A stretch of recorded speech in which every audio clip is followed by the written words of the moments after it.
Hello, my name's Craig Williams. I'm a personal trainer working for Southwest Physical Potential, and I've been asked to do this video today basically to try and explain what is going on within the muscles whilst you're doing exercise, and also why we're sort of losing flexibility. Now, the lack of flexibility is a massive problem today, as it has been for a few years. I know this pretty much from first hand because I suffered quite badly with the lack of flexibility in the back of my legs, as a lot of people do. Okay, so on with the instruction. So what's happening inside as muscles when we do exercise? Well, imagine this bit of climbing rope here is one of our muscles, right? And I do exercise and the muscles moving around like this and the fibres are moving around and rubbing together, all right? And eventually we end up, as if by magic, with little knots inside as muscles, all right? Also known as trigger points, all right? And what you can see already, where my fingers are there, the fingers haven't moved so much, alright, we've got this knot inside the rope and the muscle is visibly shortened, right, and this happens but on a much smaller scale and over a longer period of time within your muscles, right, and that reduces flexibility.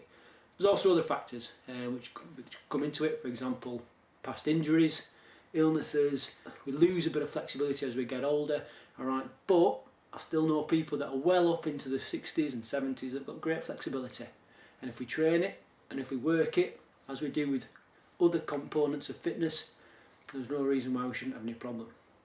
Okay, so I want to talk about how we get rid of these knots a little bit more in depth in another video, okay, but now I want to talk about why we have this growing problem of lack of flexibility.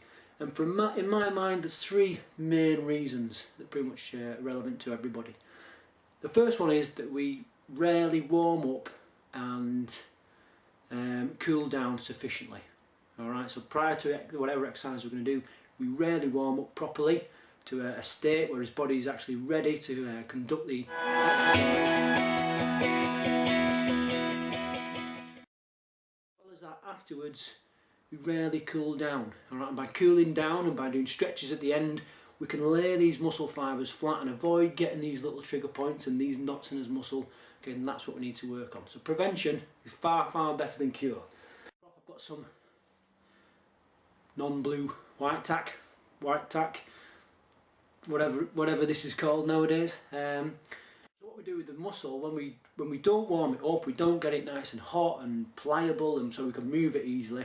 All right, imagine we put any force on that and it breaks easily.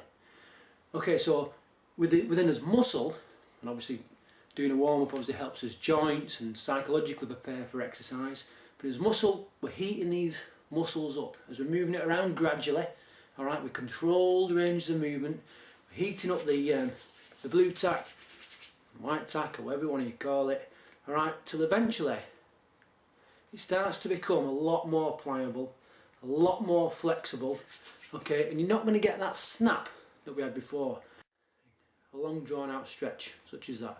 Okay, so it took a lot longer. I promise, baby, you